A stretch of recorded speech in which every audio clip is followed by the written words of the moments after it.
प्रणाम दोस्तों, मैं अनंत देववाणी यूट्यूब चैनल पर आप सभी का स्वागत करती हूँ। मैं आपको खाटू श्याम जी और उनके एक भक्त की सच्ची, भावपूर्ण और प्रसिद्ध कथा पूरे क्रम, भावना और अर्थ के साथ सुना रही हूँ। यह कथा आज भी खाटू धाम में भक्तों के बीच आदर से कही जाती है। बहुत वर्ष पहले की बात है। राजस्थान के एक छोटे से गांव में एक गरीब किसान रहता था।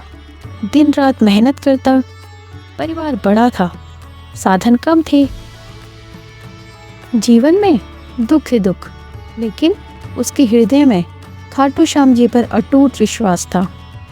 हर सुबह वह कहता, बाबा आज भी सब कुछ तुम्हारे भरोसे ही है। एक बार उस भक्त के जीवन में कठोर संकट का समय आया। एक साल भीषण अकाल पड़ा, फसल सूख गई, घर में अनाज खत्म हो गया, बच्चे भूख से रोने लगे, कर्ज बढ़ गया।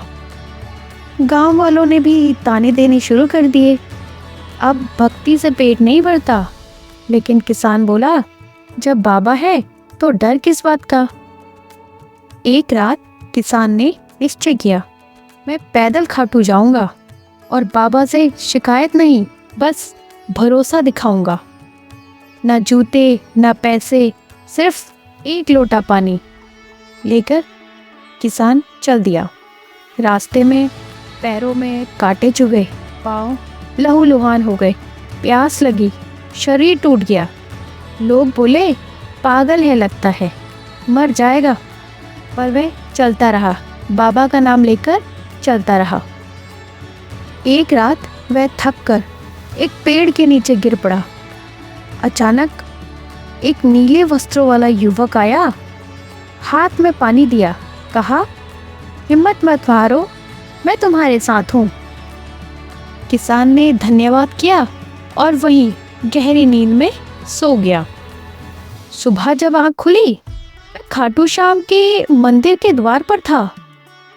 पाँव के घाव गायब थे, शरीर में अद्भुत सी शक्ति का एहसास हुआ। वह रो पड़ा और बोला, बाबा तुम आ गए। और फिर उसने अपने प्यारे बाबा का दर्शन किया, भोग प्रसाद लिया और वहां से वापस घर को आ गया।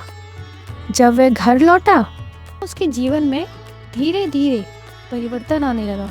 जैसे धीरे धीरे उसके कर्ज माफ होते चले गए, खेत में हरी भरी फसल हो गई, अनाज के कोठार भर गए, परिवार पहले से ज़्यादा स्वस्थ और सुरक्षित महसूस करने लगा।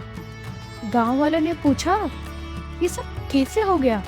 किसान बोला, मैं नहीं गया था, बाबा खुद मुझे ले गए थे और ये सब श्याम बाबा की कृपा से ही हो रहा है। क्या आप जानते हैं, इस कथा को आज भी सच्चा माना जाता है और आज भी खाटू के लोग इस कहानी को बहुत ही सच्चे दिल से एक दूसरे को सुनाते हैं। ऐसी घटनाएं आज भी खाटू यात्रा में भक्त अनुभव करते हैं। हजारों भक्त बताते हैं, रास्ते में अनजान मदद, अचानक शक्ति, संकट में सहारा। बाबा को इसीलिए तो कहते हैं हारे के सहारे। ये छोटी सी कथा हमें क्या सिखाती है? विश्वास जब पूर्ण होता है तो दूरी मिट जाती है। ईश्वर परीक्षा लेते हैं पर छोड़ते नहीं हैं। भक्ति दिखावे से नहीं, समर्पण से होती है। बाबा श्याम भाव देखते हैं, साधन नहीं। क्या आप जानते हैं, बाबा श्याम स्वयं ही कहते हैं, जो मेरा हो गया उसकी जिम्मेदारी मेरी। तो बोलो, हारे के सहारे बाबा श्याम की जय।